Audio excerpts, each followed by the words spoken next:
from 1969 to right now, we've had like 14 mayors, all black mayors. All of our city managers, all of them been black. So our police chief, our fire chief were blacks at one time. We had the first black-run city west of the Mississippi's, right? So we have a vast history of progressive and forward thinking.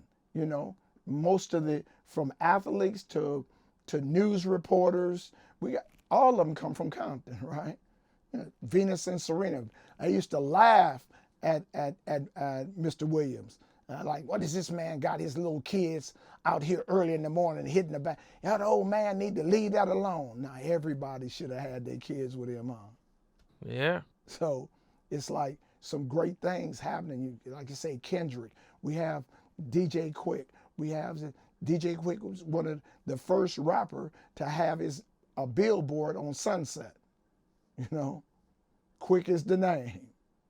So, I mean, we do astronomical work, you know, like I said, easy, phenomenal. You know, Ice Cube, we got a rich history, but we just ain't took advantage of it, you know. So, like I say, can't nobody even, you don't even have a dialogue unless you use Compton, you know. Nobody talk about LA anymore. Nobody has. You're not talking about Hollywood, what goes on in Hollywood. The stories of the day is based in Compton. You got one argument on this chat about Compton. They got this argument over here about gang banging in Compton. They got this argument about politics in Compton.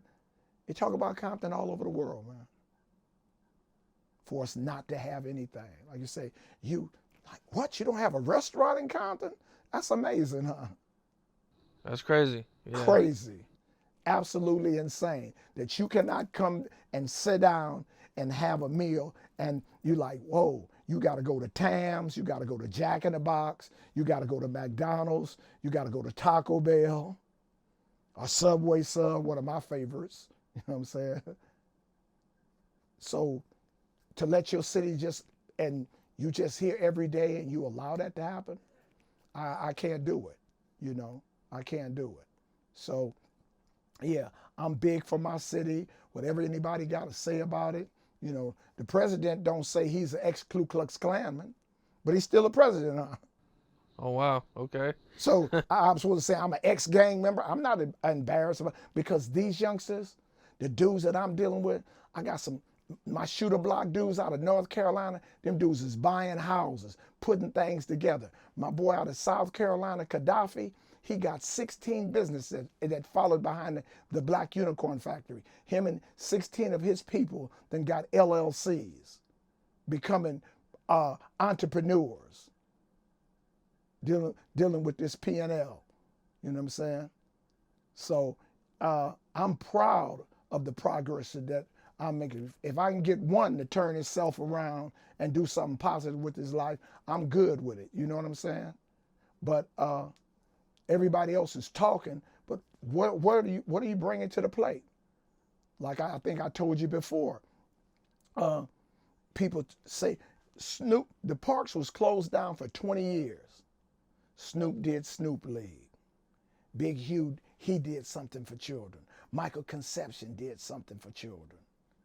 You know, so we have all of these that you call negative, but you don't see them on the news. You don't hear people, you know, they talk about Snoop in the Snoop League, but he brought sports back to Compton. Now kids can go in there, they playing baseball. One of my partners, Mustafa, he got a cricket league. I didn't even know what cricket was. So he got blacks in the cricket league in the city of Compton, you know. So it's great things going on in Compton, but it's so covert, you don't know how it is. But we got to do more, you know. You mentioned Kendrick Lamar and DJ Quik. Have you met them before? Do you know them? Yeah, I mean, Quik grew up on Spruce Street, 400 block Spruce. Kendrick his mother and stepfather stayed across the street from my mother's house on Elm, right? Before he moved over to the west side. And like, I'm just thinking he's a regular kid. Just man, never heard him with no beats, no this. I'm in Fort Lauderdale, Florida. Called me one day like, man, Kendrick is on. Matter of fact, this was Marv. He was an artist on Warner Brothers. It's Tony Hustle. We were at a industry party one day, and Kendrick comes up with J-Rock. Like, Marv, what's up, man? Like, what's up, Kendrick? Damn, I'm just thinking he rolling with J-Rock, right? Never said anything, man, I'm doing this and this and that. Next thing you know, he's on Source Magazine, on the front of Source Magazine with Dr. Dre.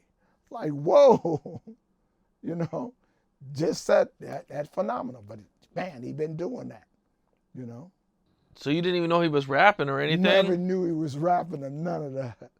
Miss me. Then I talked to my other partner that he was doing work with, Shorty Bang. Shorty Bang is a phenomenal artist also. And he like, yo, man, yeah. K-Dot used to be with the Young Piranhas, and I missed that I never got the memo. That's crazy. Yeah, right up on me. Damn. Yeah. He was right there. Right there. I missed that boat, What did you think when you first found out he was rapping? Just, man, I was like, because I had saw him before this. Game had did a show, and he had brought on J-Rock. And in the entourage, I see Kendrick in the background. I think he's just a little hype man, Everybody go in with the homies. Never thought about it, like I said. And I'm in Florida, and dude called me like, man, did you know Kendrick rap? I said, Kendrick? It's just stayed across the street from your mother. Like, no. Like, man, go get a Source magazine. Like, what's in this? Just go get the magazine. I go get the magazine. Here he's standing there with Dre. Like, oh my goodness. I hurried up and flew back home. Damn. That's crazy. Yeah. Well, that's what's up, man. I love what you're doing. Yeah. A lot of positivity you got going on. The streets need, people like you to push everybody in the right direction. We're trying. With the Black Unicorn Factory, we're dealing with a private IPO, and we're bridging the wealth gap, and we're doing shares of stocks in the Black Unicorn Factory, blackunicornfactory.com, and follow me for equity and get free shares. Get your first share, $150 share with the Black Unicorn Factory, first black IPO company in America. That's what's up. Definitely, man. Look forward to it, and it's always a pleasure having you. Thank you, I appreciate you, bro. For sure. Man.